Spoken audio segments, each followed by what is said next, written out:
Hey everybody, what's going on? Rob Cesternino back here for a Monday night Club Condo. And we are back here with a very special episode. First, my co-host for Club Condo, it's Chappell. Chappell, how are you? Rob, I'm great. I'm very excited. We had a crazy episode of Survivor to talk about. And I think we have one of the best guests we've ever had for Club Condo. So let's get it. So we haven't had any guests on Club Condo yet this season. But here to kick it off, okay, we are 7 episodes in, several of Club Condo. Here he is, the guy who set social media on fire with the reveal that he was Ghostface in the spooky scary brand Steel. It was Jelinsky. Yeah. What's going on, what guys? A week. Thank you so much for having me. Last time you guys saw me, I was in character in the Ghostface mask, and now I'm a little happy. I'm happy that I could break that down a little bit and be a little bit more Jelinsky-like this episode. So okay, right. You're in your street clothes here today, and that was 1 week ago. This has been like the longest week, and maybe it gets longer, but that was only 1 week ago tonight. Yes, several days ago. You had a birthday this week? I did. I turned 23 on Saturday. Wow.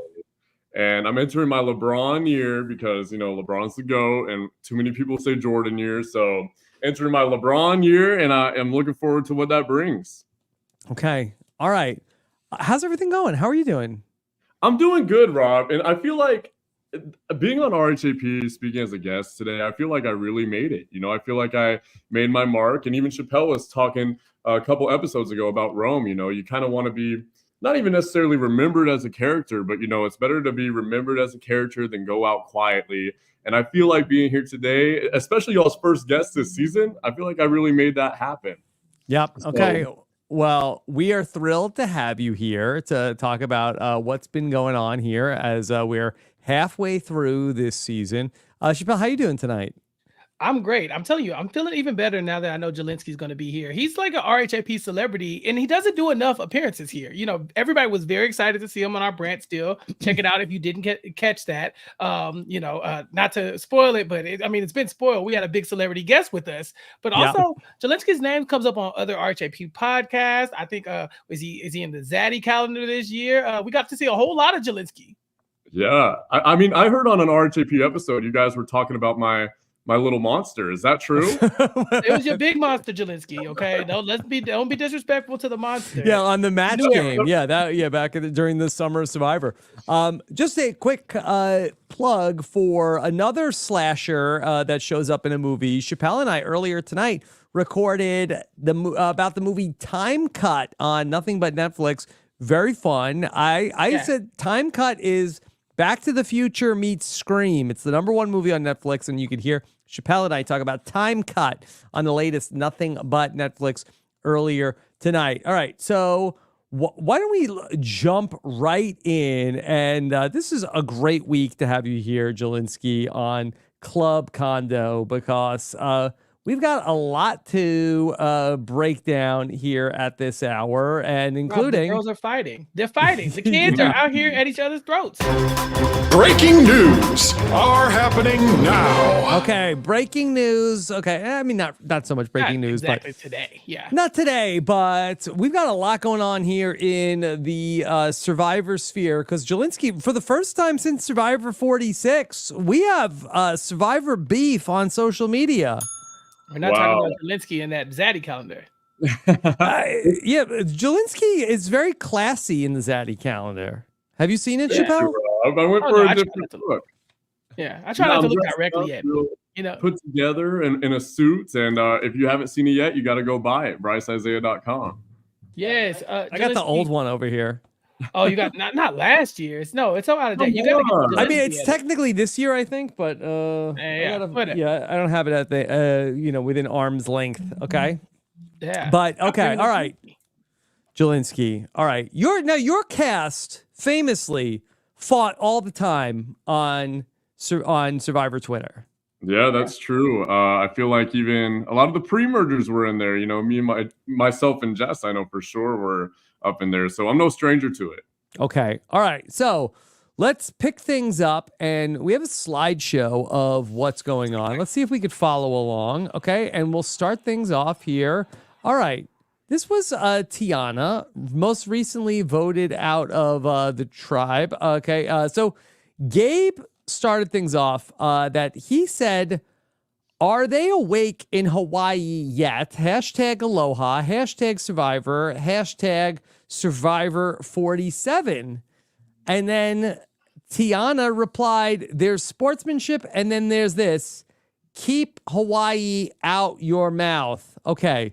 Chappell, do we have a rating of like from a scale of 1 to several of how spicy this is?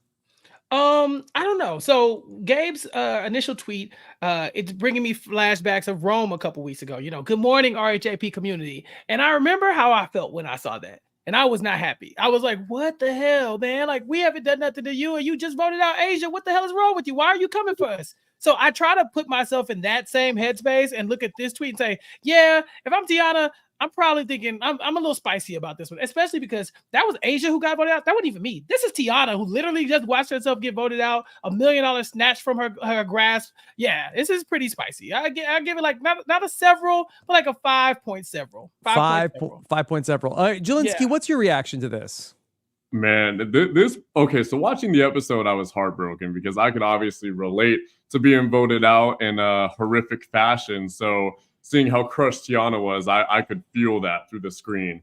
And this tweet really sent it over the edge. And, we haven't seen a lot of the Survivor 47 cast beefing like this. Yeah. So when I saw this, I would say this is a 6 on the 1 to 7. Wow. Okay. Gotta be a 6.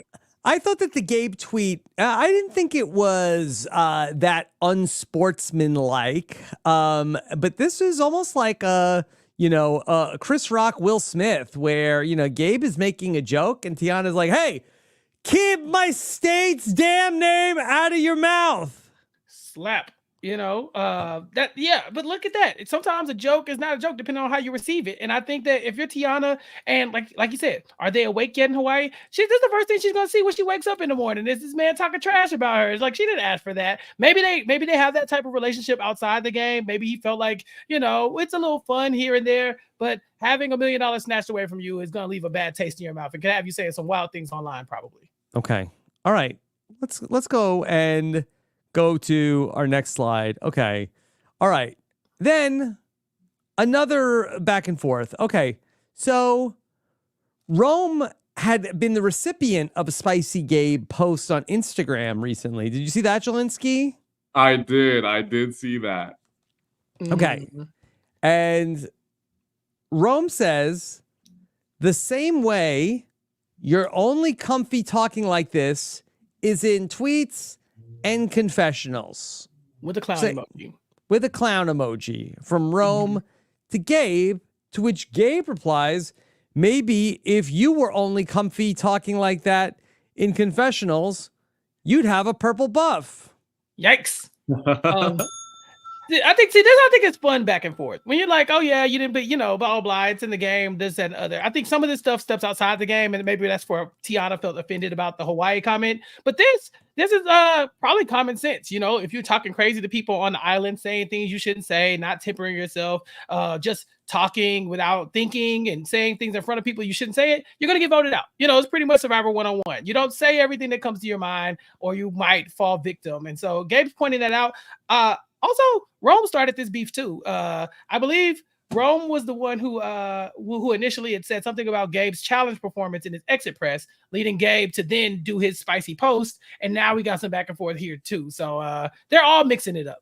Yeah, they're mixing it up for sure. I don't know if I saw that, Chappell, but it all depends on your perspective, because if I were Rome, I'm feeling good about myself, but this guy, he loves the game. So he left, and obviously he's got so much more to say. I mean, I feel like he thinks he's still out in Fiji right now in this moment. Rome, his heart is in the game. So if I saw something like this from Gabe, I'd be crushed and I'd be ready to go in. But Chappell, like, how is Rome be like grabbing his pearls of like, oh, how could you, Gabe? Why are you talking like this? Hey, he said you call them Twitter fingers. He said you only talking like this in tweets and confessional, but when when it's time to come around, you don't want to post up. What's up? Maybe Rome said you're not really about that life, kid. It really feels like Rome is offended not by the words that he's saying, just that Gabe is able to turn it off and turn it on. Some people can't fake it, and Rome feels like some of the people like a person who cannot fake it. Mm-hmm. Well Gabe should be saying these things to people's faces in the Survivor game. Is that what he's saying? Not if he wants a purple buff, but yeah, I guess so. Okay. All right. Yeah. What's next? Then we have is this out of order? Okay, so then Gabe. All right, Sam. I don't know if we nailed the timeline here. Okay. Oh, yeah, now I get a tweet that's from before what we're talking about already. And so Gabe said, I hope Jeff's seat was comfy. Mm-hmm. And then Rome wrote the tweet that we already just talked about. Right. And then Gabe says, had you worked for a second, you weren't standing on business. Glad to see you woke up. Had me worried for a second, you wasn't standing on business. Yeah. So he look, I saw Rome talking mess. I talk mess back. I clap back. And here Rome is responding. And so I think for Gabe, he's like, it's a little late, but I'm glad that you showed up to the party. Because I think the time step on that, is 11-1. So that just happened, So I think he's kind of like, you showed up eventually. Yeah. But for a second, I didn't think you was about that life. Had me worried for a second, you wasn't standing on business. Glad to see you woke up. You gotta stand on business. Is that Jelinski? Is that because is Rome in Hawaii and then he was awake now 6 hours later? That must have been what happened. Rome must have taken down the tweet and he forgot to send it back out again. And he wanted to make sure Gabe knew that he was about that life. And gotcha. I think this is hilarious to see because when Q and I were beefing on Twitter, we would never delete anything. So I don't know what happened there, but it's certainly funny to see. Gabe Did you stand on business, Jelinski? Always. I would like to think so, and it's hard for a pre-merger because, the people who make the jury, I shouldn't say pre-merge, I should say post-jury. People who make the jury. Post-jury. Or jury, you know what I mean? Yeah. Those who make the jury will have their voices heard a little bit more. We just see a little bit more of them. So Rome, I think he's definitely making his voice heard here. He doesn't want to be left out, and I just think it's funny that he revised the tweet. That's hilarious. Yeah, the tweet and delete is wild, right? Because if you delete it, people are gonna be like, "Well, why you didn't say? Why you didn't stand on it? Why you scared? What are you running from?" Jelinski, how did the Q and Jelinsky beef start? Was it you? Did you pop it off? Oh man, I don't know how that exactly started. I think it involved like an hourglass being thrown or something. Mm-hmm. I feel like that it was you talked in your exit interviews, and I feel like Q was responding to you in your exit interview. I feel like that might be the case, and whether that's the case or not, Q and I love beefing with each other. I love that dude, and we both agree to disagree. So. Actually, you know what? Speaking of, I took some screenshots of some proof of the last time that you and I spoke, Rob. And I got to bring this up now before we stop talking about it. But some people in your comment section, and I got names too. So guys, listen. Mikey29283 says, he definitely thought you won, Rob. Rob, I know you didn't win Survivor All-Stars. I know you came in second. Yes. Thank you. Amber, then you proposed. And people just think I'm delirious about what happened. So I got to thank you for setting the record straight. I had to set the record straight on that. It's been bugging me for several months now. I got another comment here. I'm 99% sure Jelinski thought Rob won All-Stars. And I know he got second, guys. So when it comes to the hourglass thing, you can trust me on that. Okay. Yeah. All right. And then we have one final one. Okay. And again, it goes back to Rome, who's not even in this episode. I don't know how he has so much beef here that he says. Jelinski was beefing well into the season, and he was gone a long time ago. Rome says, no matter how dirty things get in the game, you should always respect your fellow castmates post-game. This is rich. This is wow. Good morning, RHAP family. I guess that's a respectful way to talk to Asia's fan base. You know, like it does feel a little bit like, you know, Yes, ain't no please, fun when the everybody. rabbit got the gun. You know, Well, listen, Gabe, let Rome be the shining example of good sportsmanship. Everybody, Rome would never say or imply anything negative about his fellow castmates. Okay, not Rome. he would never strongly imply anything inappropriate about any of his fellow castmates. Okay, keep it classy. Let Rome show the way. Not since Judd on Survivor Guatemala have we seen such good sportsmanship, Rob. Mm-hmm. You think he's a bad sportsmanship? He could never be a bad sportsmanship. This is Rome, okay? Rome is setting an example here. Now, is it rich? A little bit. But we saw a lot of Rome's trash talk going on in the game. Since the game, he said, look, we're out. I'm in the pre-merge. You're in the post-merge or the jury or whatever you want to call it.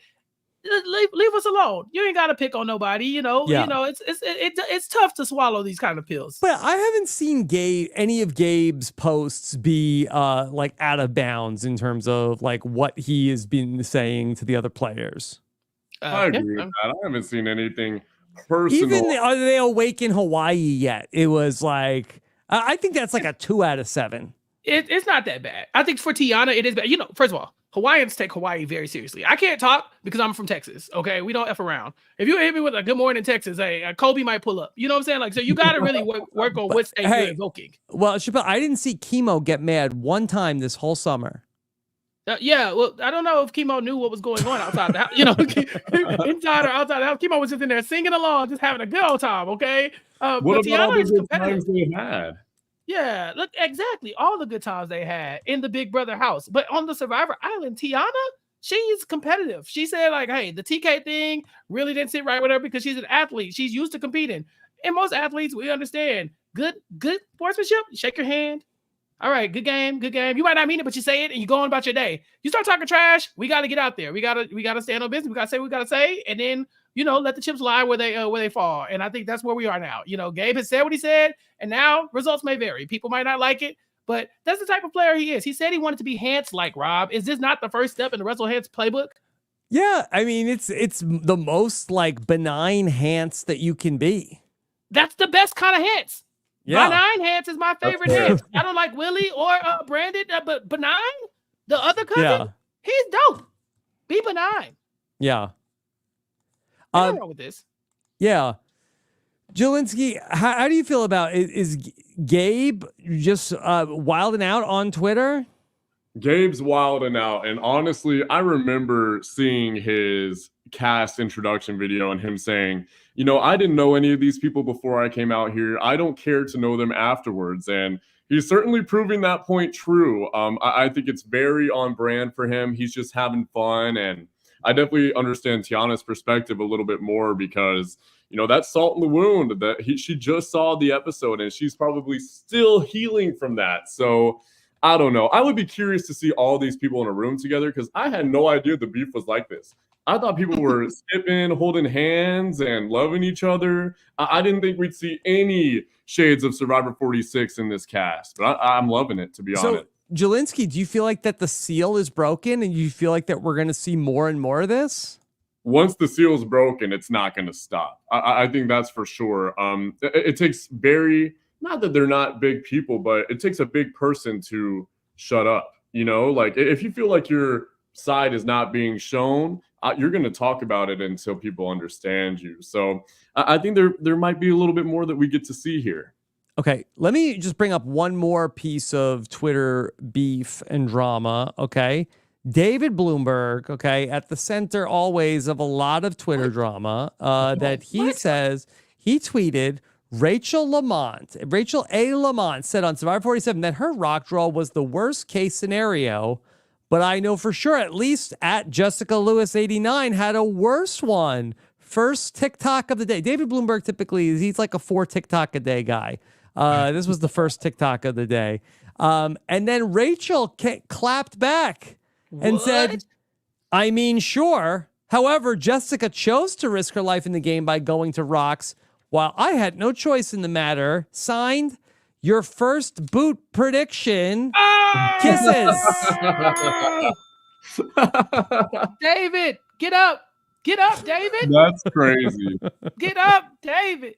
Down goes David. Yo. What? Bloomberg, you've been in the game too long to be getting pieced up by random new era players. You tell David, do something. Fight back. Pitcher or something. You can't do nothing. Wow. David, you better cue that TikTok up and get the recording. You better do a reel, do a dance or something. What's the renegade? You better do something, David. Get them TikToks on the go. Sorry. I would pay to see a David Bloomberg dance. I would pay to see that. I personally, yes, as well. Me too. I'm the plus one on that one. Yeah, Rachel said, yeah, I didn't ask for this. Jessica definitely had the right to not go to rocks. She could have flipped. She did. She chose not to flip, and she went home. Rachel drew rock, did a rock draw that ended her up with the whole entire tribe. Like, it's like, we keep calling this a merge. It wasn't a merge. I don't care what nobody says. This is not a merge, but it was basically like a tribe swap. And the only swap was that Rachel had to go play with the blue tribe for one episode. And yeah, I think this is awful, but she does end up coming out pretty well with that advantage thing. You couldn't count on that. Oh yeah. Yeah. Okay. Well, let's talk about it a little bit. Jelinski, did you have any thoughts about this episode? Because this was like some controversy about was Survivor doing too much here in terms of that they split up the tribes and then they had the advantage here. What did you think about all this? Yeah, I mean, listen, I'm the biggest Survivor fan you'll ever find. I love Jeff. I love the whole team. I love Matt. And I'm always a big person to let's try this, let's try that. However, I do think that there is a little bit too much going on. I mean, and we usually see the cracks show, especially in little groupings like that. So, I mean, I'm not sure how the vote was going to go before. I do think Rachel might have left. However, I think so. Yeah, I think that production's hands is just a little too much in it. Like, that was a lot. Yeah. What did you think, Jelinsky, about the idea that she's getting an advantage, but she gets to choose which advantage she gets? Saul just has to make sure it goes to the right person. It said, I think the parchment said something to the effect of the receiver gets to choose between a block a vote or a safety without power. It's kind of like they felt like, okay, no matter what situation's in, we need to be able to save Rachel. You should just give her the week off if you were going to do this. Right. Yeah, and I'm not sure. So okay, if they happen to have won immunity, I'm not sure if that advantage would have been out there, I mean, and if it was, sure, whatever, but it's just way too much power. It's just a crazy thing, and it really messes up the dynamics, especially going into a vote like that. Like, that was nuts to see, and I definitely felt bad. Made me feel even worse for Tiana. That was nuts. Yes. Yeah, my feeling on it, though, was I didn't mind it. We had in Survivor 44, Heidi got an advantage and she got to affect the tribal council. And, I don't think that they set it up just because it was Rachel that was in the group of 5. And I just felt like that there was like the Survivor gods had a chance to Tiana was going to get voted out of that tribe if they went to another tribal council. And then she got to the next part of the game. And the Survivor gods were like, not so fast. Yeah, but by God, you mean Jeff and them. You know what I'm saying? Like, that's the thing. When they saw how the tribe swap went, they didn't have to give that advantage. But they're like, she probably said it was Final Destination for Tiana. She thought she got off the plane. Yeah, but the whole time, Jeff is right behind her. Like, nope, here you go. It's cool though, because like Jelinsky said, it's a perfect scenario for this type of advantage to come out. It's like, okay, we have one person with the 5 people who have no incentive to really break. I mean, they're talking about it. Maybe we don't want to come in with such a big majority, XYZ, but what's the one way we can ensure that Rachel is the one who makes it? We give somebody else off the tribe, the opportunity to affect this. Anybody would have done the same thing, would have saved Rachel, but you also give her 2 options. Which one of these works best for you? You think block a vote? Can you make that work? Okay, no. Safety without power. Use that one. Because then that's way she could just leave. And now we're getting the tribal council that everybody really wanted is to see which one of you blues is going home. Right. And so, it's a little cute that it ended up in the hands of Rachel like this. Like, you could have just gave her the week off. You could have just been like, all right, Rachel, just for the hell of it, there's an hourglass. You're good. Everybody else go to tribal council. Because that's basically what they did. Yeah, I saw someone say that it was a delayed reaction for me throwing the hourglass. And I would like to take credit for that. I feel like that is exactly what happened. Yeah. You don't get enough credit for breaking the hourglass twist. Like, that is it's going down in history with you. They'll do that in your intro package when you come back to play Survivor 50. Oh man, we'll see. All right, Jelinsky, tell us. I was always wondering to get your opinion about Andy and his ride this season, because going back to the first episode, he has the meltdown on the mat. I was like, boy, this, if you thought Jelinski had a lot going on back on episode 1 of Survivor 46, well, Andy took it to the next level. Somehow he came out of it. Yeah, I was jealous, Rob. I was like, no way this guy made it through tribal and I was sent packing. But, it really depends on who is around you. And I think this Gata tribe definitely had, I don't want to say a lot savvier players, but I do think that there were some people who were thinking outside of the box. I know Jess and Banu weren't thinking, maybe it might be wise to keep Jelinski. And however, we saw it from Sam, we saw it from Annika, and I was really impressed to see that. And I was honestly shocked watching it, because I remember before the season started, I was like, oh, John's the first boot. Like, I can just tell. But then watching the episode, I was like, damn, John's actually playing a really great game. And then I was shocked even more when I saw Andy leave, and I was jealous. I was like, oh my God, I was on the wrong season. So I've been really impressed with Andy, and it all depends on who's around you. Yeah. We saw Andy after this last vote from the previous episode realize that he was the backup plan. And we saw him talk to Saul about what was going on. And he called Saul out, Chappell. Did you like how Andy was handling talking to Saul? Yeah, I think he had to do this, but this is probably a conversation that happens on every season, every time someone's left out of a vote, or every time someone votes for the wrong person or whatever. You always come to them and say, so I was the backup plan, right? Why me? And that person probably doesn't have a good answer. It's probably like, because I don't want to work with you that much, but they can't tell you that, because then now the target is on them. So Saul's kind of waffling like, yeah, I mean, I had to save myself and your name was thrown out. Well, who threw your name out? It was here and there. Sam. It's like, oh, yeah. Sam did it, Yeah, so, okay. Andy got the information he needed. He got the information that he needed. And Chappell, I just wanted to play this clip. This is from Andy talking to Saul about why me? Okay, so you're very confident that he has an island he's going to play in. Right. That means you're very confident that you're sending me home. Well, of everyone on God's green earth. right. Well, is Andy a Deep Cut Suits yourself podcast fan? Is that an Anita Gibbs shout out? Duh. You think Andy don't listen? Listen, Andy is one of us. Okay, he listens, so he knew. But it's a great question. So all you could have put the vote on anybody. You chose me. That means you're okay with me leaving. That means we're not working together that closely. What can we do to either fix that, or should I be coming after you next? And so Saul does exactly what he needs to do. He throws Sam under the bus, and that gets the wheel spinning for Andy. Jelinski, what are you thinking about Survivor now with these new montages they play, where you can see people's thought processes, flashbacks, and stuff like that in their minds? I feel like this is the Banu effect. I feel like this is kind of the kind of game we were getting from Banu. Oh man, yeah. I think Banu is certainly one of a kind. That guy is a gem, and I think about him feeding me coconut every single day. Whenever I get hungry, I say, "Gosh, I wish Banu was here to feed me." Yeah.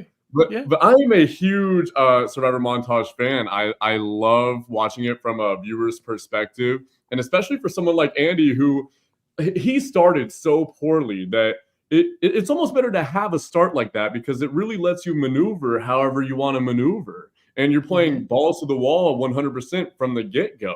So it's really, really interesting seeing that from a player's like Andy's perspective.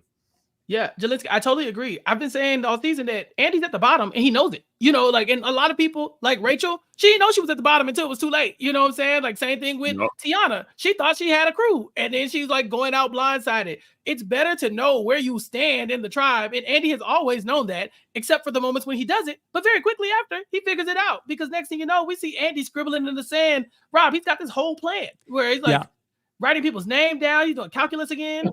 Yeah. Well, I think that the brilliant thing about what Andy is able to do is, and I think I don't think that this is like a completely intentional where he's like trying to do bad at things. Yeah, no. But I think that he is very keenly aware of how he is perceived in the tribe, and maybe almost like has like a superpower that's maybe a little like too heightened, where back in the first episode where he's like, oh, okay, they're not cheering for me when I open the coconut. That's bad. People are having, but I think and maybe so it's a little overly sensitive, but he's very tapped into how he's perceived by the people. And so I think that he's able to like take advantage of the fact that people just think he's a goof. Yeah. I mean, it works until it doesn't work, right? So had there been an idol, right, or a shot in the dark, and it landed, then Andy would be gone. But because he's here, he's like, no, I saw what just happened, and my little radar is going off. Like you said, it's sensitive, but it's going off. It's off the scales at this point, right? I caught a vote, so now I got to figure out what to do with that information. Funny enough, Sue voted for Andy too, right? Is that just like an unknown vote no one's going to talk about? Yeah, and maybe they blame it on Rome. Yeah, maybe. And so Sue voted for Sam. Like, what are they getting at? What are we doing here? We're not going to talk about it. Yeah, they're not going to talk about it. I guess we're not going to discuss it. So, good on Saul for flipping his back on Sam, but also good on Andy for being able to pivot. He's like, all right, Sam and Sierra. Now that I'm looking back, I'm recalibrating. I'm looking at all the things that happened this season. I actually don't think I could trust them that well. I need to find other people, who can play a game with me. Other people who don't have number ones. And so Saul is not an awful choice. He doesn't really have a number one. And then Genevieve comes and picks up all the pieces too with Andy. She's decided she wants to be his number one. Yeah. Okay. Jelinski, what do you think about a Genevieve and Andy pairing? Oh my gosh, I love it. I mean, Genevieve was also someone I was not high on at all before the season started. I thought Genevieve might have been the Why? first. What did you see? There were a few things. I mean, the one thing being she was private on social media, which might be me reading a little too much into it, but you just don't really see Explain that. Okay, so she's made her social media private. You felt like, okay, first boot. Yeah, and your Jelinski dar was going up. Oh my God, yeah, it was going crazy. I know a first boot when I see one. Because I'll tell you that you could, but you're the opposite. Because I met you back a year ago. You came to Brea, and you were so friendly, and you were so outgoing that I said, this guy is probably going all the way. I actually got that from a lot of people that I was just meeting, and it's just funny how that happens. I don't know. It all depends on who you are as a person, I guess. And me being such a big fan, I mean, I remember before I got the call that I was going to be on the show, I was already thinking about how my RHAP interviews were going to go. Yeah, so, deep dive.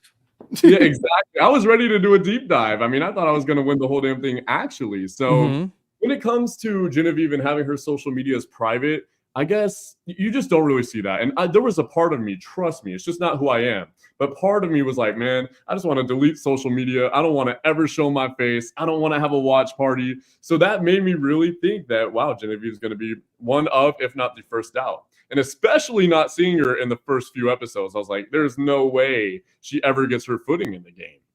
But I was wrong. Yeah. Look at her now.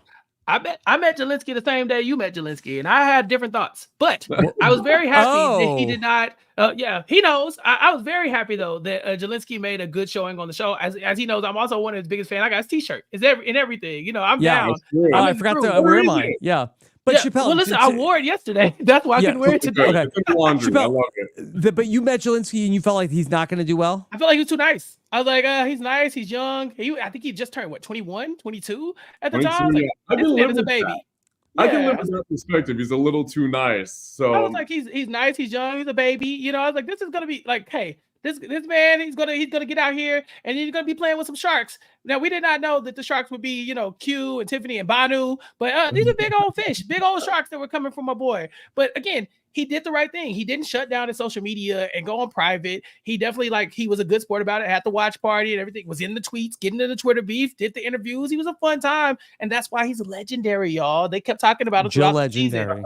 Exactly, and so I think he's right. I think a first boot, probably the natural inclination is to just shut it down and be like, I'm not in it. But, baby Andy isn't on social media either. And he has been having a hell of a run. So, if, can't look too far into that stuff. Right. Okay. Let's talk about this reward that they went on. And this was a pretty big reward. Jelinski, are they eating more in Survivor 47 than 46? Because I feel like this is...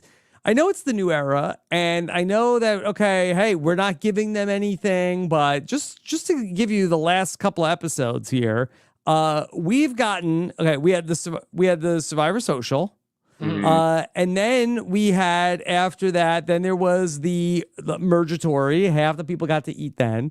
Then this episode, we had then then we're gonna split you into 2 tribes. One tribe is going to eat. Next week is the auction coming up. The only person that hasn't gotten to eat anything is Gabe, and maybe that's why he's a little cranky.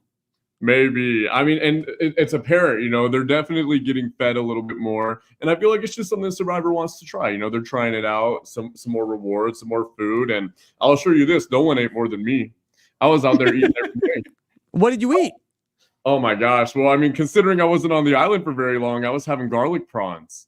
Ooh. They were the most delicious Garlic fish. prawns? I didn't even know that was an option. What's a garlic prawn? It was that or seafood pizza, and that you don't really ever want to even see. But you're talking about at Ponderosa?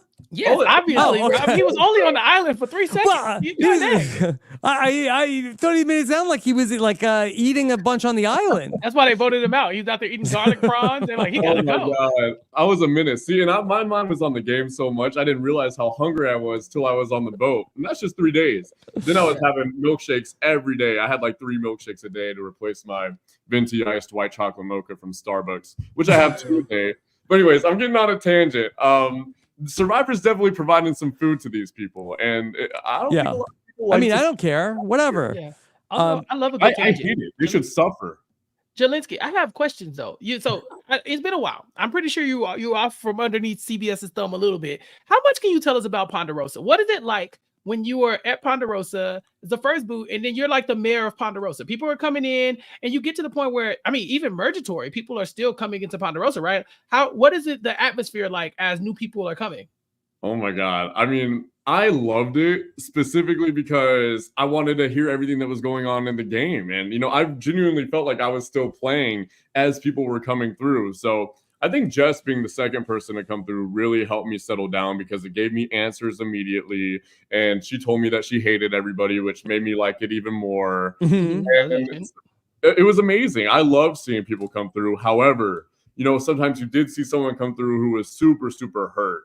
I don't think to the levels that Tiana was, and I'm sure Rome took it well, but I'd say the person who was definitely hurt the most was probably Jem or Tim. They were both, they just felt cut by the Siga tribe, and they were so happy, go lucky, that tribe specifically. It's also painful seeing people come through with their dreams shattered. That sucks. Yeah. John Lovett talked a lot about how he got to talk to everybody as they came through. Have you connected with John Lovett, Jelinsky, as a fellow first boot? I haven't had the honor. I hope that John Lovett knows who I am. I hope Billie Eilish knows who I am. That part. But hopefully eventually John and I will be able to connect because I would love to connect with my first boots. They're some of my favorite people I've met. Like I got to meet Reem. I got to meet Darnell. Yeah. Anna Rose. They're all so great. Like, so the first boots are usually the coolest people to lead. Is there a group text? Not yet. We're working on it. Some people are hard to get a hold of. They're famous, like John. Yeah. Okay. We're working on it. John Lovett had all those great conversations with those people at Ponderosa and then never talked to them again, I'm sure. So, good luck. Okay. All right. So there was quite a spread at this reward challenge. Here's Jeff hyping it up. The winning 6 will go back to camp and enjoy an afternoon of baby back ribs. Okay. Potato salad. Chappell, these people loved potato salad. Which is crazy because potato salad is fine. Like I said, I've had some really good potato salad, but I would never go up for potato salad. Had a better episode. Give the fishy to potato salad. Oh my God! Not since Applebee's have we just seen so much of inflated excitement for food. Yes, potato salad, really? And they said ribs first. Corn on the cob. Oh, no, shut up. Beer and soft drinks. Okay. Oh my God. All I want to know is, Bruce and Kendra and Mom and Jay had to eat a chicken with no utensils. Like, how do they decide what these rewards are and what they aren't? I don't know.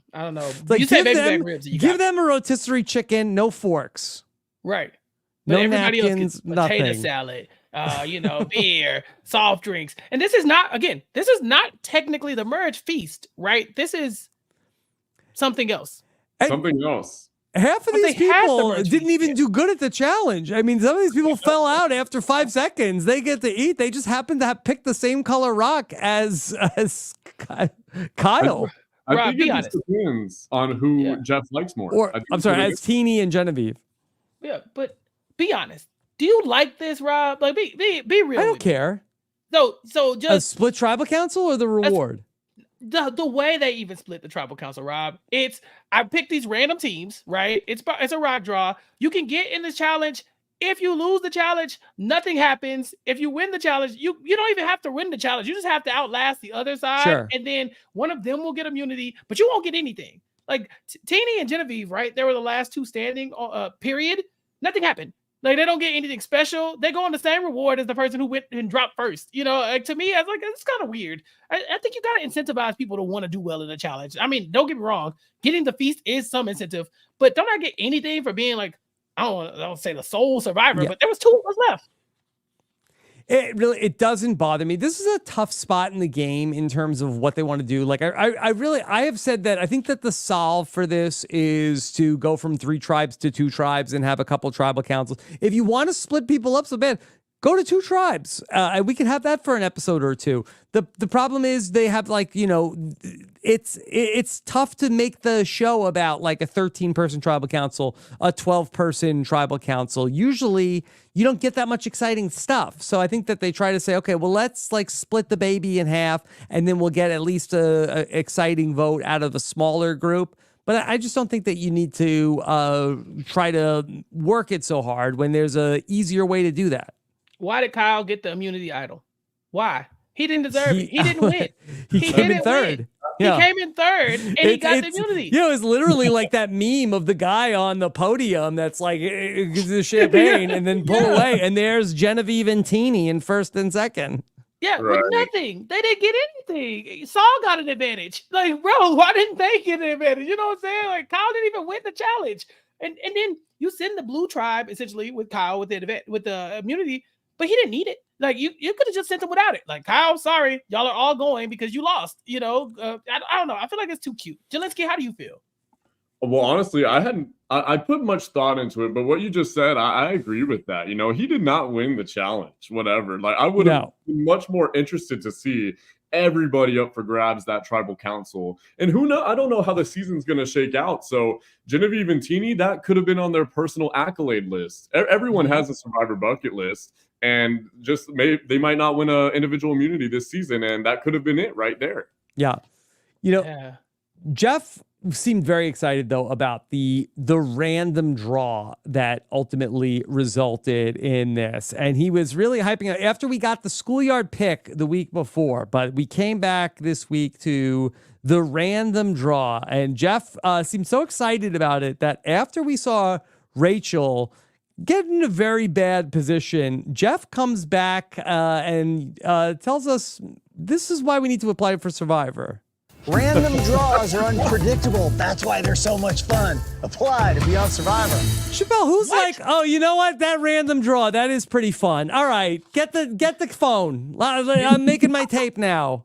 You know what I would really like? To be in a very good position due to my stellar gameplay and all the time so that I spent random. practicing for this, and then a random draw put I me could up be in against a 5 random people from the draw. other- I could be in a random draw against 5 people from another tribe with almost no chance of living, except for, I don't know, the Survivor God stepping in and being like, "Here's all, give this to them." You know, no, Jeff, this is the wrong thing. You should be saying, "Woo, don't let that random draw stop you from applying for Survivor. Check out our website here." You know, like he took the wrong approach as far as I'm concerned.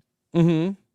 Oh, you know which could get people to apply? This swing set. Jelinski, would it even occur to you while you were on Survivor to make a swing? Because every time we look up, Gabe's on the swing.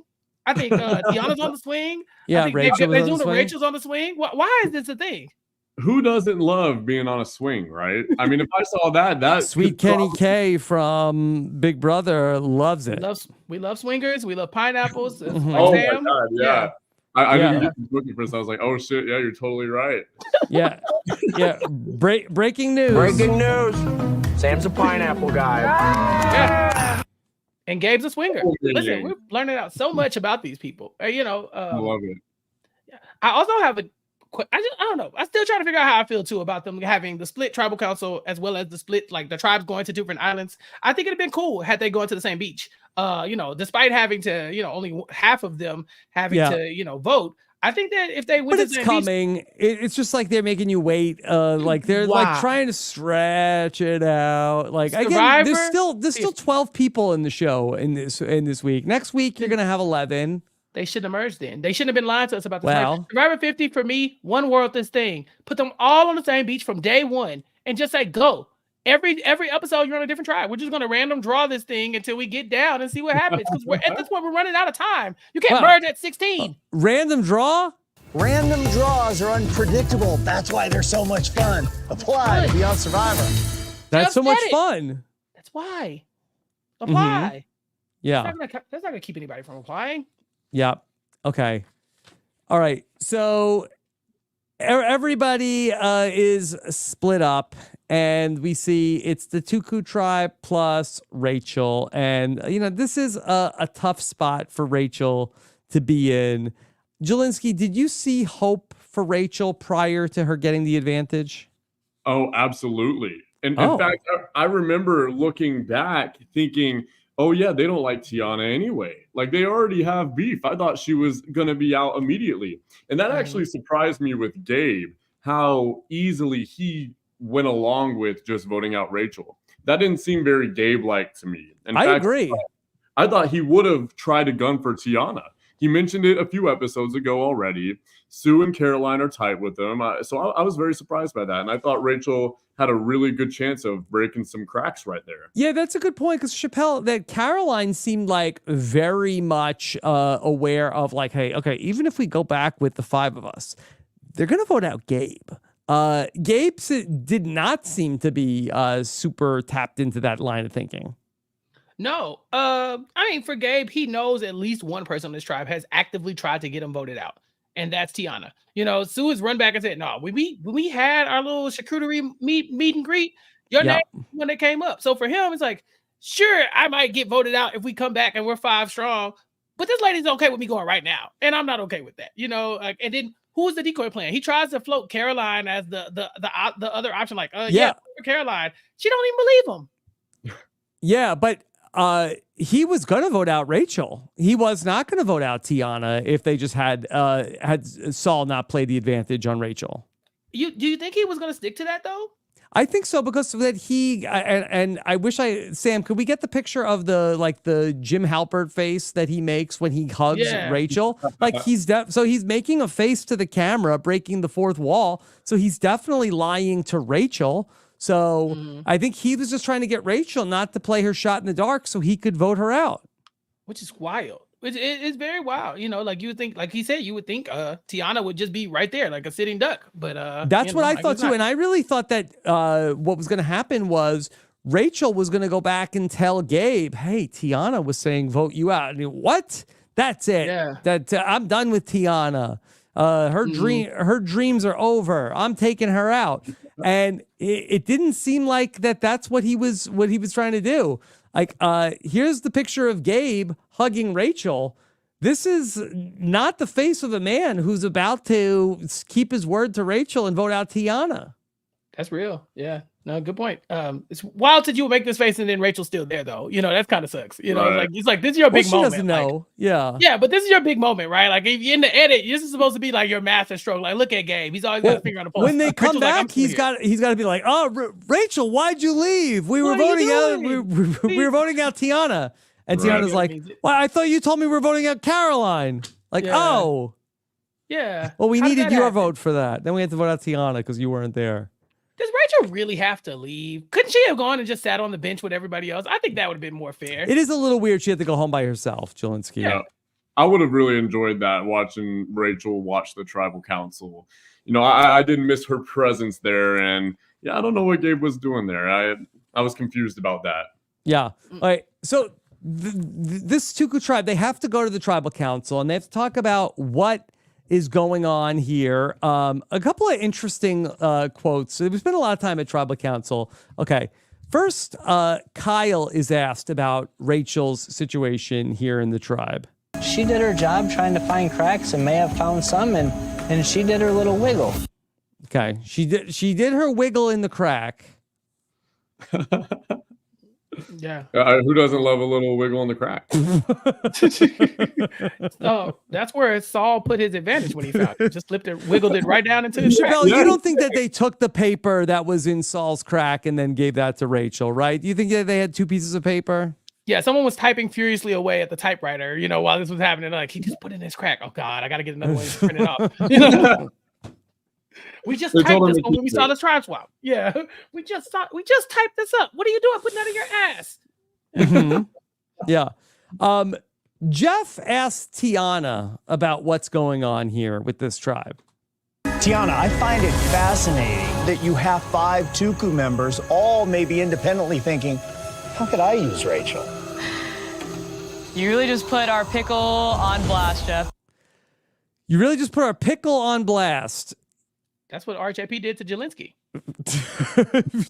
Did you ever get your pickle put on blast? Yeah, by RHAP. Next thing I know, I was just getting lunch, and next thing I know, my monster's trending on Twitter. I said, let me check this out. You really just put our pickle on blast, Jeff.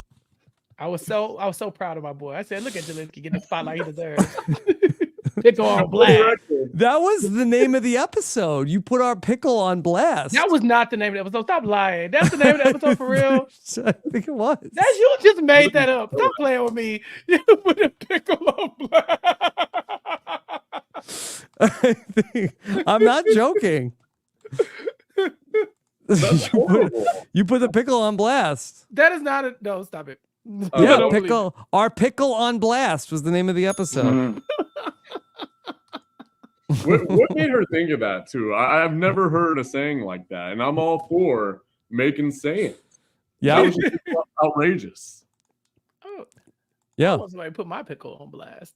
Oh, yeah, that sounds like a good time. Yeah. You really just put our pickle on blast, Jeff. Yep.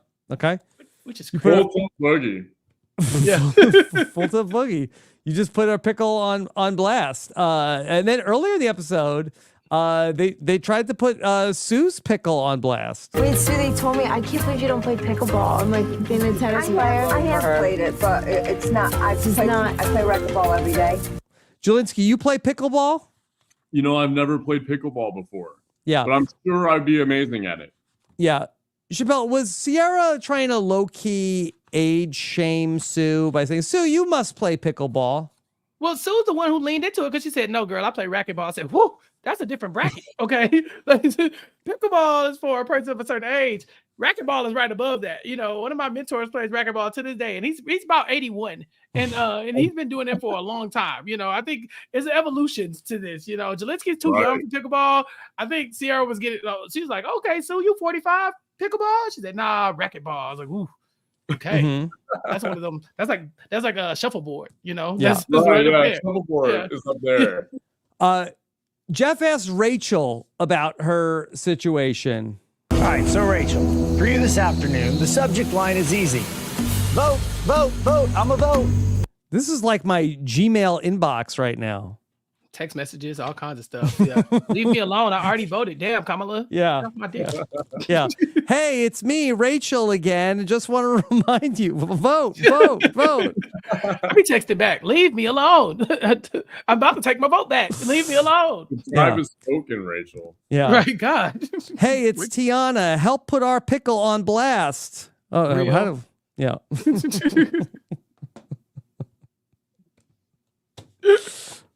Okay. So, Rachel. Sorry, Rob. So while this is on my mind, I'm just thinking about Kyle now and Sue's age. Kyle, when he asked Sue about how old she was, she goes, oh, I'm 45. He goes, wow, that's really incredible. Like, it's the craziest thing he's ever heard. Like, he is shocked that Sue is 45 years old out on the island. Yeah. He genuinely believed that. I thought that was hilarious. One of the funniest moments of the season for sure. Well, it's just that his math wasn't adding up because in his head, he went into the conversation to be like, you, Sue, have lived such a long life. I'm sure you have stories and grandchildren you could tell us about. And she's like, I'm 45. He's like, and that's amazing because I really had, he said, well, Hopefully you got a few more years in your living. What do you say, Rob? God willing, you know. Yeah, God willing, got plenty of life. Got it at 45. Now, don't get me wrong. Tomorrow is not promised, but it was the energy just came from a different place, Jelinsky. It was. Man, I thought that was so funny. So funny. Yeah. Rachel gets the advantage, and she is reminded of some words that were given to her by her husband. My husband gave me a couple words of wisdom before I came out here, and one of them was, do not go home with something in your pocket. Do not go home with something in your pocket. But then why she's trying to stick all the rice in her pocket?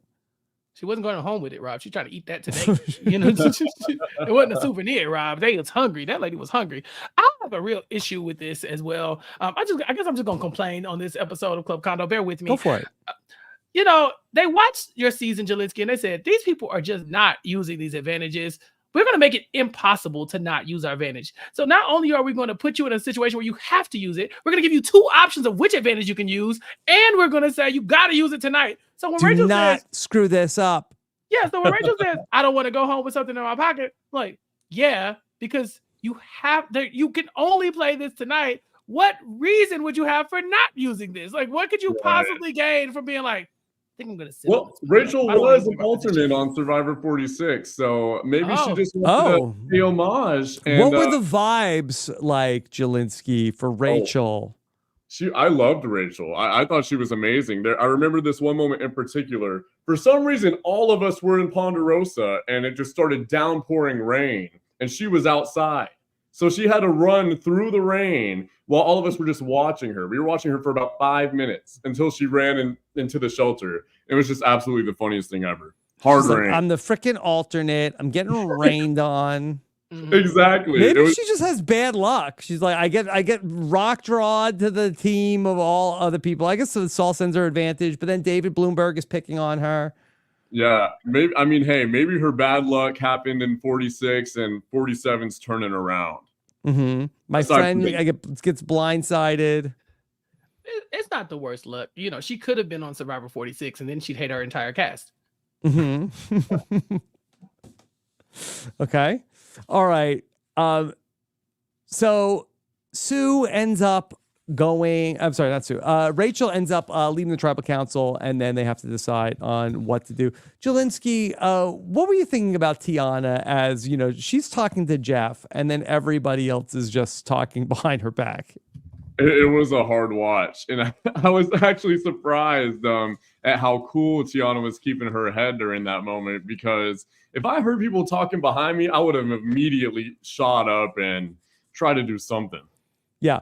Is it rude to just, you know, Jeff, I got to stop, right? I got to pay attention to what's going on here, with all due respect. Oh, no, not rude to Jeff at all. In fact, it's rude of, I hate to say it's rude of the other players, but if someone started talking behind me, I would have been like, oh, hell no. Like, that's not good. No matter who it was. Because Chappell, I think you're in a tough spot there where it's like Jeff just asked her a question and she's like, okay, I got to try to answer this question. I got to give Jeff a good answer, but there's a lot of stuff happening in my peripheral vision. And like, you know, Jeff, can I take a time out here? I can't concentrate on answering this question. I commend anybody who goes on this show, because I say all the time that I don't have the capacity to play this game. And here's one of the reasons why. I wish somebody would tell me I'm being rude for not listening and talking to Jeff while people are whispering behind my back. I wish Jeff would say it to me. Chappell, I asked you a question and you're worried about what's going on behind you. Yeah, Jeff, you just gave my enemy a damn advantage. What? Yeah, you're rude. How about you get out my face while I go talk? What are you talking about? This lady just left the tribal council. You don't call me rude. You did this to me. I was fine. And it's crazy to say, but Jeff is the least important person to talk to at that tribal council. I literally wouldn't even look in his direction. He'd be like, Rach, Jeff, I don't have time for this. I got a lot of other stuff going on right now, Jeff. The person you should be talking to is Sue, because she is working her ass off to make sure you go home. She goes to Gabe, just so you know, Tiana's throwing your name out. Just so you know, like they're going, she's 1,000%, a billion effing percent. We're getting, Sue was going hard. You think I'm going to talk to Jeff? Jeff, if you wanted to save me, you would have gave me that advantage, okay? You did it. Leave me alone. We'll talk afterwards. We'll talk when somebody else goes home. Right now, no. So now, I had to play the shot. Did she play her shot in the dark? No. That's what I'm saying. Listen, she wasn't tapped in. She should have saw this not going her way, man. Jeff is a distraction, if nothing else. Yeah. Jelinski, What'd you make of Saul's acting performance? A lot of people were very impressed with Saul and his ability to sell what that he did not know who had the advantage. A lot of people were impressed by Saul's acting. Saul's a poker player. He's very familiar with Las Vegas, where I'm born and raised. I thought he oversold it. And, I'm just a viewer. When he goes, the what? The what without power? Right there. And we see Genevieve kind of clock him, I feel like. She's sitting right next to him, and she's like, okay. Because who doesn't know the safety without power advantage? You knew what you were signing up for. You know the what? I thought that was hilarious, dude. Like, come on, don't overdo it. Mm-hmm. Yeah, you're not wrong. I saw a screenshot of Genevieve as well. It looked like everybody else was tapped in, and Genevieve I gotta go back and look at that. I gotta go see. I'm gonna try. Let me try to find it while we're still talking, because it's good. But yeah, for a minute, I was definitely like, Genevieve sees straight through this. Now, whether she does or not, it's hard to tell. But it definitely looked like it for sure. Yeah, I rewatched the episode this morning. I was a little impressed by Saul's that he's just like his reaction, just like because they put him in the middle of the whole group, and so he's just like back and forth like. I feel like it's almost better to not say anything and just give those facial expressions. Yeah. Jelinski, what should Saul do after this tribal council? Can he tell anybody what he did? That's a great question. And honestly, I feel like some of these things are better to just keep to your chest, and reveal it at final tribal, if you can make it there. And Saul, I feel like he's just one of those people out on the island that I feel like he is an honest guy. I feel like he has a really good stand-up reputation, almost like Kyle. So whatever he decides to say, I feel like can be taken as the truth. Mm-hmm. Okay. Anything else from this episode that was on your mind, Jelinski? Yes. Seeing Tiana leave was hard. I wish... obviously, in retrospect, there are some things that I had wished I said when leaving. Like what? What do you wish you said? Well, Rob, this is about to be big. I've been waiting to say this for maybe a year, and it's been on my mind ever since I got voted out. Granted, I didn't know how much of a phenomenon, or not a phenomenon, like a presence I would be even when I got voted out. I wish that I said, Jeff. Wait, now I'm forgetting it. All the pressure's on me. Oh my God. I wanted to say something along the lines of, Jeff, not all legends win their first time around, or something like that. Mm-hmm. But so seeing Tiana leave, and But you were stunned, right? You didn't know you were gonna go home. That's kind of what I'm getting at. I was stunned. I was so pissed at these people, and I'd rather not say anything. Yeah. I love you guys. No, it's hard because I think you a lot of times, especially if you get blindsided, you want to have like an authentic reaction, and I don't think like the fans would even like it if you just had like canned material ready to go. And so I think that these last couple of tribal council boots have been very raw, and I think that like emotion comes out. Like Jeff takes it very seriously. And so, I think that the audience likes it when people take it seriously. Yeah, that's something that you guys were talking about last episode, is how Jeff kind of knew that Rome was going to go home. So he kind of granted his wish of sitting on his stool. But once he got voted out, there is such a somber tone to it. And Rome took it very well. But Jeff understands that this is soul crushing. And you could, Tiana and Annika weeping as they're walking off. Oh, that hurt. Yeah. Big blindside this season for sure. I think you can always tell how jarring a blindside is because they're so disoriented. It's like you literally got punched. See, I think Tiana leaves her, she leaves her stuff. She's like, oh, hold on, let me go back and grab a thing. And then go, we seen people forget their torch. Annika, she just stops and has to just take it in because she's like literally trying to figure out where it all went wrong. Asia is looking menacing as well. Everybody is just getting the roughest blindsides. I think this might be one of the seasons where they don't really get along that well. I think 45 is such an outlier because so many people in the pre-merge that went home weren't even trying that hard to be in the game. And so they didn't take it as hard, but now that people are playing as hard, all this stuff stings, and now I'm starting to see a little where the beef is coming from. But Jelinsky, do you think that there's been like a shift? Because I feel like that in the beginning of the new era, like there were players that got voted out, and then they said like, "Oh, you got me, good job, you got me." And Jeff like, "Wow, that's really what we like to see. That's good sportsmanship. I really like that."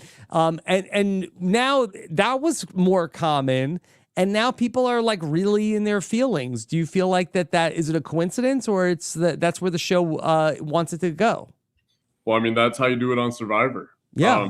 I do feel like that is where the show wants it to go. And I think it starts with casting.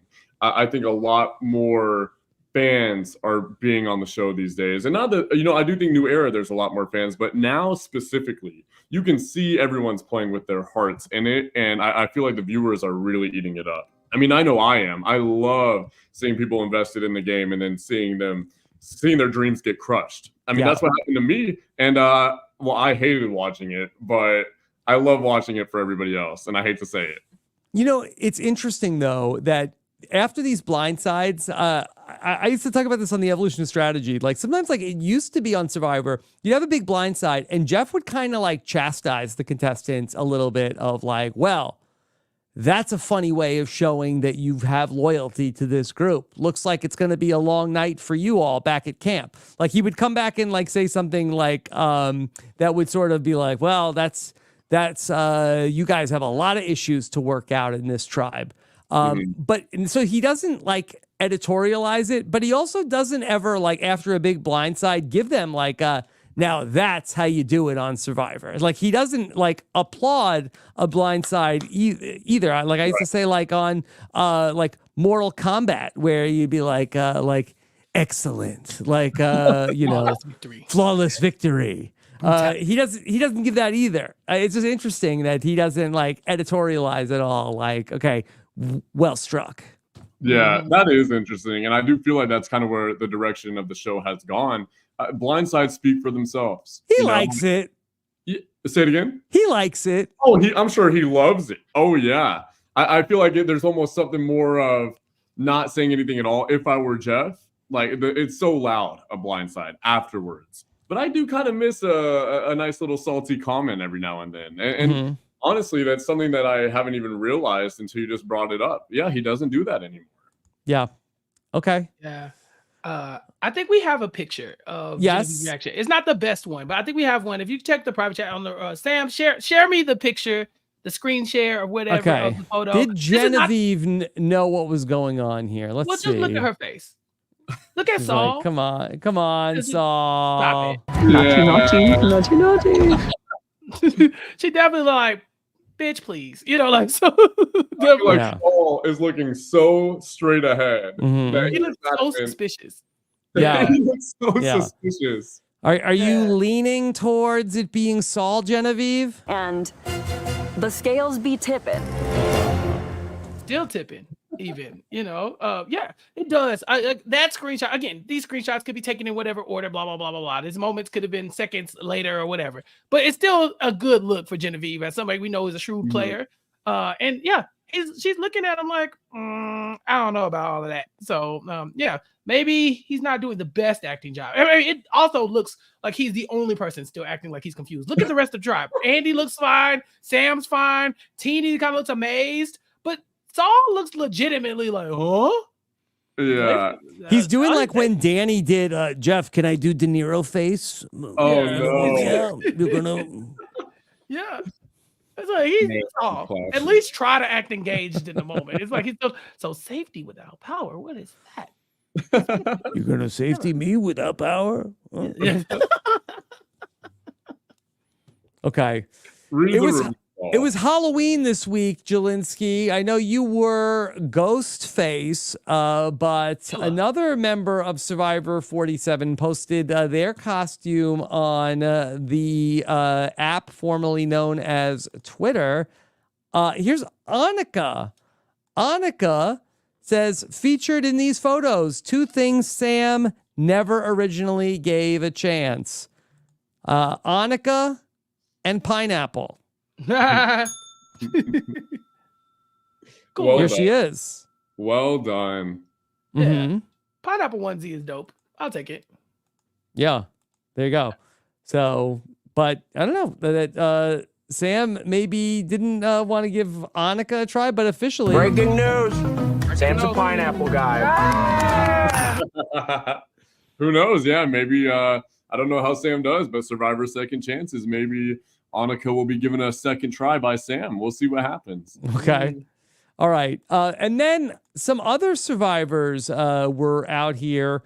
Survivors impersonating survivors, Jelinski. Okay.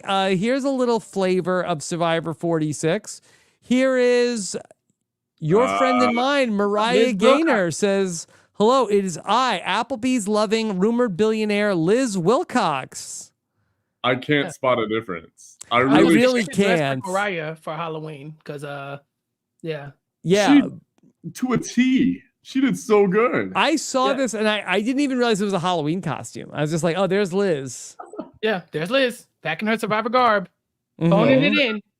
Knowing Mariah, she's had this in her upper sleeve for a while. Yeah. She's a planner. Liz, what do you think about this? What the heck, you hoe bags? Oh, iconic. She didn't like it. Tomato. Oh my God, the sound bites are real. Yeah. Has Sam tried a tomato yet? No. Good Breaking question. news. Still haven't tried a Breaking tomato. Not a tomato guy. Not a tomato guy. All right. All right. So this is one. Okay. Abby Maria has been following the Major League Baseball playoffs. Okay. And she had something to say about the outcome of the World Series.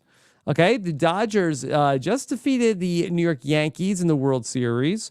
And she said, after watching the Dodgers win last night and seeing how the city was so extremely happy, it just dawned on me that I played Survivor with the legendary Jeff Kent. I was telling Dodgers fans last night and how I had the pleasure of actually wearing Jeff Kent's World Series ring for a few seconds at our finale for the Philippine season. Jeff Kent is actually super humble and totally down to earth, a true player. # Survivor, # Dodgers. That is cool. That is cool. I totally would, if I were Abby Maria, I totally would have forgot as well. But Jeff Kent is no joke. He's kind of the real deal. I think he might be the only. He's going to be a Hall of Fame baseball player. And listen, I just saw a TikTok about this the other day. I kid you not, because I'm not a big baseball fan, but I think he is going to be the only Hall of Famer where his a percentage of hits were negative and he ended up getting a bunch of home runs. So a bunch of his hits were negative. What do you mean? Yeah, I'm not doing justice. I would, anyways. All the fans, all the Survivor fans, go on TikTok and watch the video for yourself. But basically, Jeff Kent is such a good baseball player that he will be making the Hall of Fame, even though one of his statistics in his career does not align with a Hall of Fame player. Yeah, Jeff Kent's World Series ring, I will say, do you know what team he won a World Series ring? Absolutely not. It wasn't the Dodgers. It was not the Dodgers. Jeff Kent was traded to the Mets on August 27th, 1992 for David Cohn. And then the Toronto Blue Jays won the World Series without him. He got the ring anyway. He got the World Series ring because he was on the team. That's good to hear. I mean, Rob, how do you feel about that? I know that's I mean, it doesn't bother me that he won, he was a great player. He was not an all-time player for the Mets. His best baseball came after he was on the Mets. It's a tough place to play in New York. He's more of he's not a big city guy, Jeff Kent. He didn't love the media. I wonder if we could get Jeff Kent out on Survivor tonight. Out on Survivor tonight. What are we gonna do? If we could just get him out of. If we could just get him out of the country until maybe Wednesday. Oh, you know. So famously, he was voted. I don't know if Jordan Kalish is ready for this week in Survivor history, but it was 2012. So 12 years ago this week. Jeff Kent got voted out, and then was upset with Obama potentially taking taxes out of the $1 million he didn't win. Yeah, if we could just get him out, just to like Fiji or to the Trader's Castle, just tonight. Well, what state does he live in? I don't care. I just need him far away from the ballot. You know, no, for no reason in particular. Just sit this one out. How do we suppress his vote? Yeah. You know, that's what I would like to do. Jelinski, when is Jeff Kent eligible for the Hall of Fame? Has he been retired for 5 years? I mean, he was on Survivor 12 years ago, so I think he's got to. He's got to have been at least several years. Yeah. So I don't think he's going to make the Hall of Fame. He retired in 2008. If he was going to make it, I think it would have happened already. Listen, I believe everything I see on TikTok, so so it might happen still. I don't know. Maybe the Survivor Hall of Fame. Yeah, maybe. I mean, he did better than me, so shoot. Okay. I'm surprised that Jeff Kent, I guess I'm not that surprised that he let Abby Maria wear his World Series ring. He didn't really. It's giving DEI, like it's just he didn't really win the ring. He just kind of was, Yeah. He just had to give it. Never mind. None of my business. All right. A very happy birthday to the host of Survivor, Jeff Probst. Happy birthday to it's as Ben Katzman said, Scorpio energy for Spicy Jeff. It pains me that I was not born just 2 days later, because I would be the only contestant ever to share a birthday with Jeff Probst. Mm-hmm. Is that true? That's crazy. That after all these years, I think he's doing it on purpose. Jelinski, I don't think you get on the show if you have the same. I agree. Yeah, should we read some of the Castaway birthday messages to Jeff Probst from Instagram? Let's do it. Sure. Okay, Gavin Whitson says, I would say my favorite is when he announced the winner of season 38. A great moment for me that I will never forget. Okay. Heidi says, happy birthday, Jeff Probst legend. Troyzan with a long message. Happy B-Day, Jeff Probst, old man. Oh, by far. My favorite, did they ask? Oh, share your favorite moment. Okay. I was like, who asked my for this favorite birthday? moment has to be after filming the final Tribal Council on Game Changers. Jeff pulled me aside and said, Troyzan, wow, I've done 34 Tribal Councils until now, and man, oh man, I have to tell you, that might have been the absolute best final speech I've ever heard. Really, it was truly heartfelt. Now, how do we know if these people are actually telling the truth? Well, we know Troyzan is not. We'll start there. I feel like that's true, considering Julie Berry, heart emoji. Girl. Kobe, happy birthday. Rainbow Queen Mariah, happy snuff the candles on your cake day, Jeff. See, some of these people, I wouldn't even talk to Jeff if I was. Davey pours a beer on his own head. Q, happy birthday, Jeff Probst. Laura Moret says, he's got some cool friends HBD. Here. Yeah, she don't need to vote either. HBD. That means happy birthday. Oh. Okay. Mm-hmm. Oh, I was thinking to miss something else. But what'd you think What it do you means? think? No, I'm just playing. I know. Charlie Davis says HBD King. Mm-hmm. Wow. Sierra Wright, happy birthday, Hefe. I love seeing this. Everyone's supporting Jeff Probst, the man himself, the monster. He got us all on the show, so I love that. He deserves it. Yeah. Rob, where's your comment? I didn't see it until I just hearted it. I just yeah. Do you like him? Yeah, I don't want to pander too and much. Look, it's Jelinski. Oh, right Jelinsky says it's the GOAT's birthday. I might be biased. My favorite Probst moments were long live Jelinsky shout outs. Happy birthday, Jeff. 42 likes. I'll make it 43. I like Paramount Plus's comment also. Just because. Shout out Survivor 43. I might be the only Survivor that didn't leave a comment today. Oh man. Look back, Rob. If you don't get the call for 50, don't look back on this day as the reason why. I'm just saying. Yeah. This is it right here, Rob. You might be making a big. I gotta put some thought into it. I don't want to just like half-ass it. Just phone it in. HBD will get you at least a call back. Yeah. Okay. All right. Then okay, let's check in with Sifu. Yeah. Sifu has a new project in the works on YouTube. Do you know about this, Jelinski?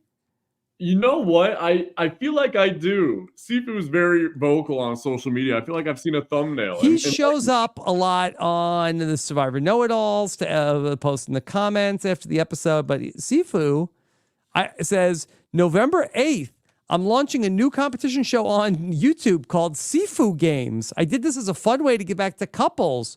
2 couples face off in 3 challenges that will push their limits and test their teamwork. Who will rise to the occasion and claim the ultimate cash prize of $500? I filmed up with a local production led by Nathan Storm to film this. What are the Sifu Games? Wait. He did this to give back to couples as if couples is some type of charitable organization. Like, this one goes out to all the couples out there. Like, what? Sifu, what are you talking about? What do you have to do to win the Sifu Games? I just want to know what couples did to deserve this. Like, all right, couples, today is your day. You don't get enough shine out here, so Sifu's got a game for you. Couples only, though. Yeah. Dude, I love Sifu, man. This is such a Sifu thing to do, I feel like. He's a man of many talents. Yeah, I don't know what the couple like. Are you battling Sifu? Because he's dressed like a gladiator. Yeah, he had an anonymous benefactor as well. What is $500 that was given to him that he could give to the family? Yeah, November 8th. You got to check it out. What day is it today? I don't know. I kind of love this. I'm sorry. I'm tuning in. I got to be there. I do too. Yeah. It's going to be hilarious. They said, let's get the good cameras out for this. And we don't really know a lot about what the Sifu Games are going to be about. My guy's a unicorn, okay? We don't have to know. Chappell, we might have to recap Sifu Games coming up in a couple of days. Don't think I won't. Jelinski, you going to come? We I'm recap. coming. You going to be there? I'm coming. Yeah. Don't put my pickle on blast. Yeah, he's coming, baby. Right out that pickle. Bring the pickle. You really just put our pickle on blast, Jeff. Hey, just trying to give something back to the couples, okay? Right. A regular unicorn. He's probably a swinger too. Yeah. Shout out Kenny. Breaking news. Sam's a pineapple guy. Sifu's not a pineapple guy, right? He might be. You don't know. Hey, I just need some couples. We're having a competition looking for couples to compete in a very special. I'm giving something back to the couples. I'm bringing my cameras. There's $500 involved. Who's interested? He leaked my DMs apparently because I used to I took that unicorn out of my bio right when it's time for me to apply for RHAP. I said, let me go ahead and take this down so Rob don't think I'm a weirdo. Don't need people knowing. Oh my God. That was blowing up, Rob. I don't know what to tell you. Okay. This is an interesting one. This is also from Instagram. Okay. Jelinski, your friend and mine, Quintavious had a post recently. Now, this here, Rob, I find this so unbelievable. Yeah. Okay. So Q says, first time alert. I tried wine for the first time tonight. Those that know me know I never drank, so this is new. And let me say this. Shout out to all you wine drinking MFers.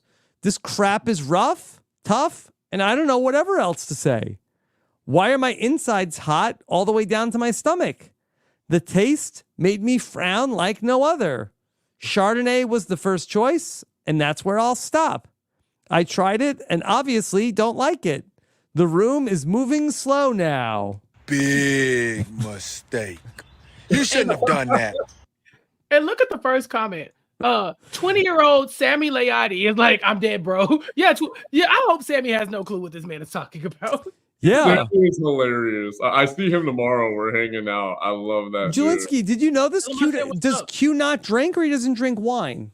Yeah, he does not drink at all. So he's never That's had so interesting. Sip of soda, sip of coffee. He's never had soda or that.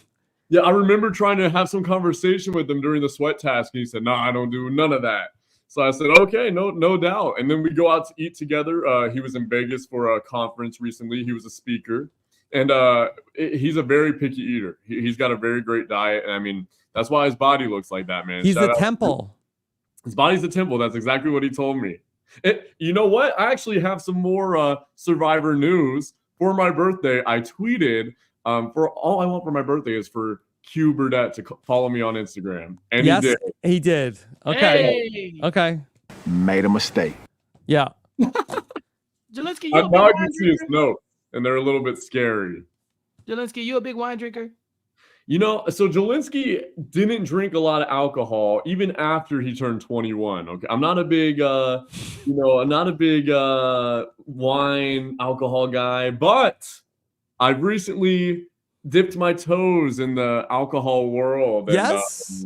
I found some drinks. I don't like espresso martinis. I think they're god awful, nasty.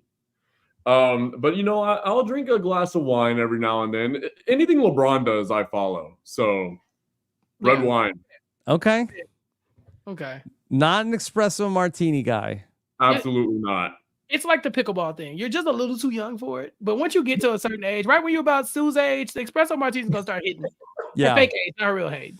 All right, I'll Okay. have to check it out for sure. And then one more piece of news from the social media, okay? And it looks like, Deceptive is returning to CBS, baby. Don't play with me. Do not play with me. What is she doing? Deceptive is returning to TV February 13th to be in the audience for The Price is Right. That's I love it. That's incredible. Wow. Show will air February 13th, 2025. Yeah. No, Wow. I'm shocked. I love Deceptive. If this is how she has to get back on CBS, then damn it, do your thing. You know what I'm saying? Because they played on this lady's face for too long. Mhm. That's a Survivor 50 pick I would love to see. Mm-hmm. Okay. Maybe this is them like flagging that they might pick her. You know, we've seen CBS in the past use The Price is Right, Rob, to talk about their All Stars. For was it Big Brother? We've seen maybe Survivor All Stars have gone on CBS other shows like The Price is Right too. Yeah, My mom I was mean, on The Price is Right. whoa. Did she Yeah. win? Did she get called down? She made it to the final showcase. Or no, Yes. just before. She spun the wheel. And I've got footage of this. Maybe I'll post it on my Twitter. But Nice. let's say there's some rumors that Bob Barker is actually my father. Oh. Not to put my mom's pickle on blast, but you put a Bob on there. Jelinski is a legend. Wow. Okay. Chappell, this is how Angela got on Big Brother, I think. Oh, is with Bob Barker? Like No. First you hit this is The Price is Right.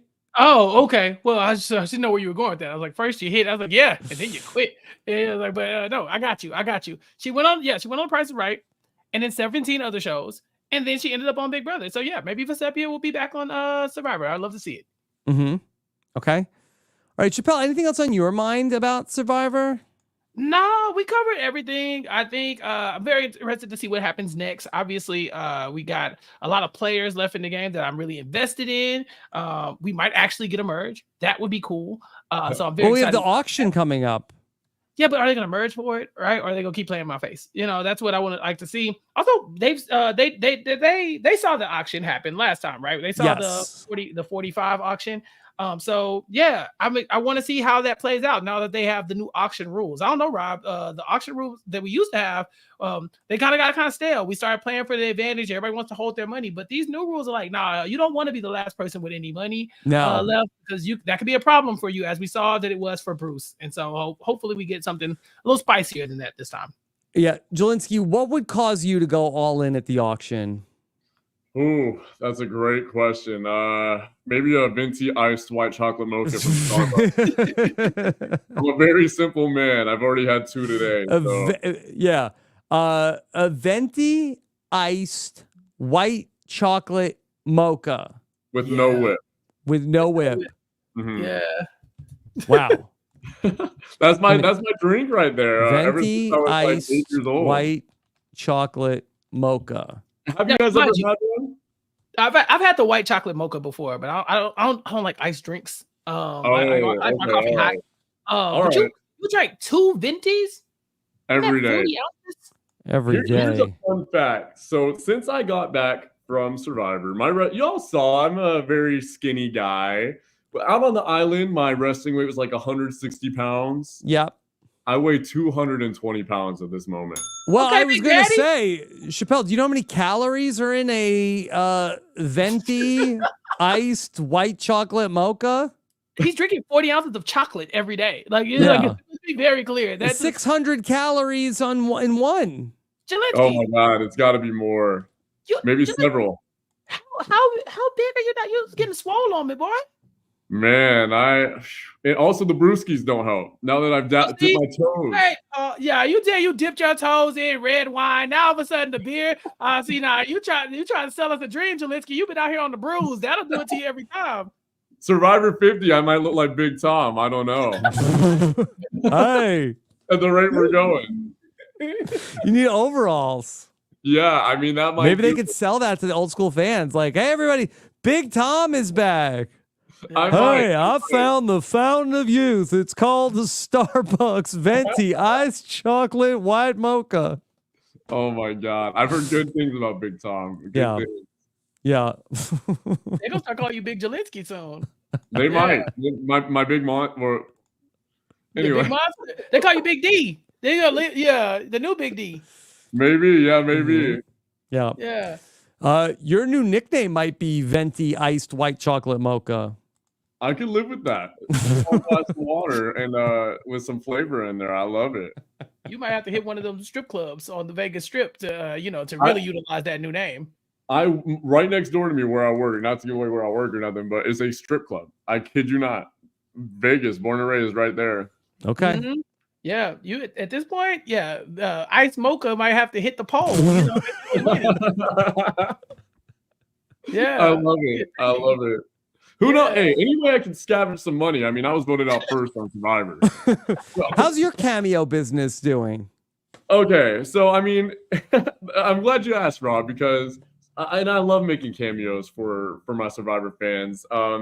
However, I did up my price recently, just to, I was getting a lot of work, and I felt bad not being able to finish some of them, so I raised my price to several $100s, meaning $7. Mm-hmm. $700? $700. Have you sold any $700 cameos? What the hell, guys? No one has. No one's calling me. Am I not worth that?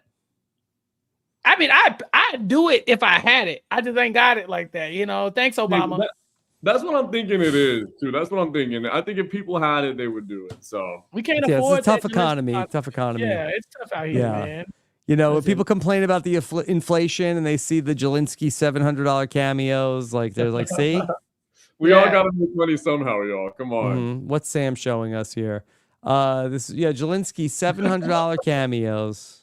Hey, all you need is one. You just need one fish to bite.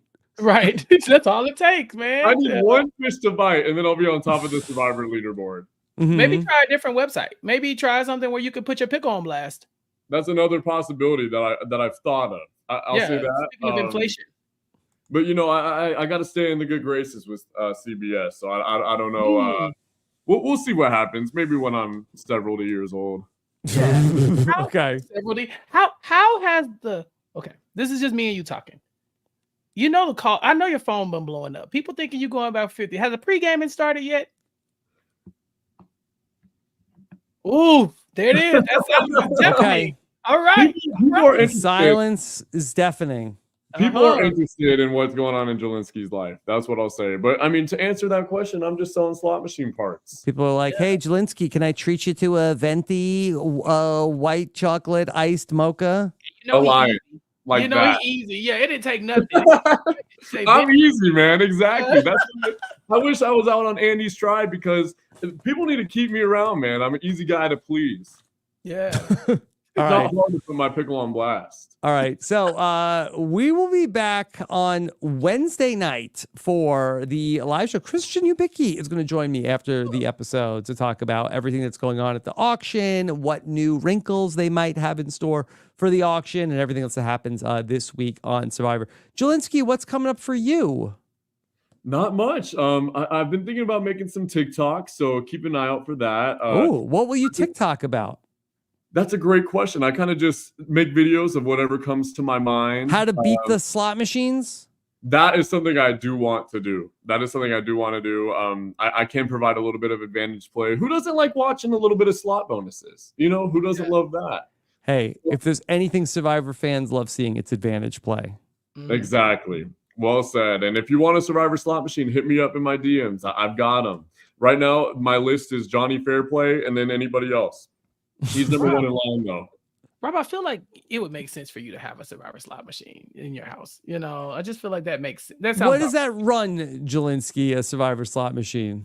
Not a bad price, okay? They're normally $12.50. We've got them on sale right now for $8.50. It's pretty good. Just the savings are out of this world. That's damn. Look, I could buy a cameo from Jelinsky, or I could get a Survivor slot machine. I'm just saying, like, you know, pay $100 or so. I don't know. This sounds like but Johnny Fairplay's already got all like the pinball machines. I don't know if I feel like just a slot machine in my room might be weird.